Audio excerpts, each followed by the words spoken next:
মেনে নাও না হয় মানিয়ে নাও, এই দুটো মিলেই মানুষের জীবন।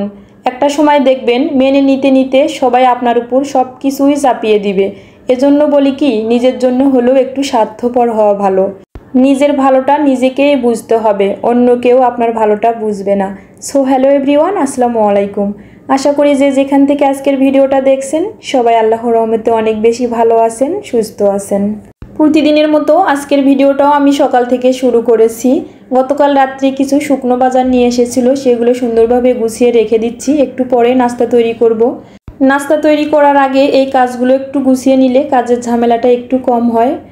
ঈদে যেহেতু গ্রাম বাড়িতে যাওয়া হয়েছিল, এজন্য বাসার সব কিছু একটু এলোমেলো হয়ে আছে। আস্তে আস্তে করে সব কিছু গুছিয়ে নিচ্ছি। অনেক সময় রান্না শুরু করার পর যদি আমি এই ছোট ছোট কাজগুলো করি তখন অনেক বেশি বিরক্ত মনে হয়। এজন্য আমি চেষ্টা করি যখনই একটু ফ্রি সময় পাই তখনই এই ছোট ছোট কাজগুলো করে থাকি। তাহলে রান্না করতে আমার অনেক বেশি ভালো লাগে। তাছাড়া আমি রান্নাঘরের এই ছোট্ট কর্নারটা প্রতিদিন আমি 3 থেকে 4 বার ক্লিন করে থাকি। অনেক আপুরাই আমাকে জিজ্ঞেস করেন যে কিভাবে এত আমি ক্লিন রাখি এগুলো। ভিম লিকুইড শেষ হয়ে গিয়েছিল, আমি একটু রিফিল করে নিচ্ছি। ভিম লিকুইড রাখার পর তারপর আমি এখন একটু ব্যালকনিতে চলে আসলাম, গাছে একটু পানি দেব। পানি দেওয়ার পর এখন আমি নাস্তা তৈরি করতে আসলাম। এখন আমি পরোটা তৈরি করব। পরোটার ডোটা তৈরি করে নিচ্ছি। আজকের ভিডিওটা ছিল শুক্রবারের একটা ভিডিও। শুক্রবার মানেই তো একটু কাজের ঝামেলাটা একটু বেশি থাকে, সংসারের কাজগুলো একটু বেশি করতে হয়। তাছাড়া স্কুল অফিস সব কিছুই বন্ধ থাকে, সবাই বাসায় থাকে। গল্প করতে করতে আমি পরোটার ডোটা রেডি করে নিচ্ছি। এখানে আমি প্রথমে আটা নিয়ে নিয়েছি, তবে ময়দা দিয়েও পরোটাটা খেতে অনেক বেশি মজা হয়। স্বাদ মতো লবণ দিয়েছি, একটু সামান্য পরিমাণ চিনিও দিয়েছি, একটু পাউডার মিল্ক, তারপর হালকা কুসুম গরম পানি দিয়ে আমি ডোটা তৈরি করে নেব। 1.5 টেবিল চামচ পরিমাণ আমি রান্নার রেগুলার সয়াবিন তেলটাও দিয়েছি। সয়াবিন তেলটা দিলে হয় কি, পরোটার ডোটা অনেক বেশি সফট হয়। কম বেশি আমরা সবাই পরোটা তৈরি করতে পারি। এই তো গল্প করতে করতে আমি অফ ক্যামেরায় পরোটাগুলো রেডি করে নিয়েছি।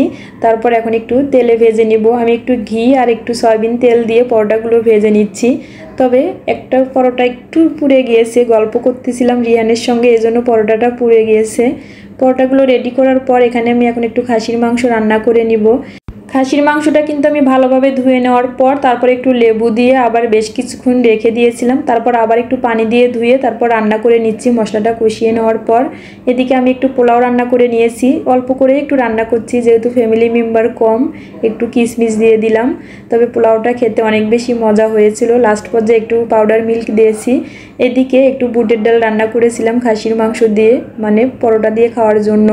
তারপরেই তো রান্নাবান্না কমপ্লিট, পুরো রান্নাঘরটা সুন্দরভাবে ক্লিন করে নিয়েছি। রান্না শেষে আমি সব সময় চেষ্টা করি পুরো রান্নাঘরটা ডিপ ক্লিন করে নিতে, তাহলে রান্নাঘরটা দেখতে অনেক বেশি ভালো লাগে। এখন বিকেলবেলা রিহানের বাবা কিছু পেঁয়াজু নিয়ে এসেছিল, পেঁয়াজগুলো প্লেটে দিয়ে দিচ্ছি। তবে পেঁয়াজুর কালারটা অনেক বেশি সুন্দর ছিল, খেতেও অনেক বেশি মজা হয়েছিল।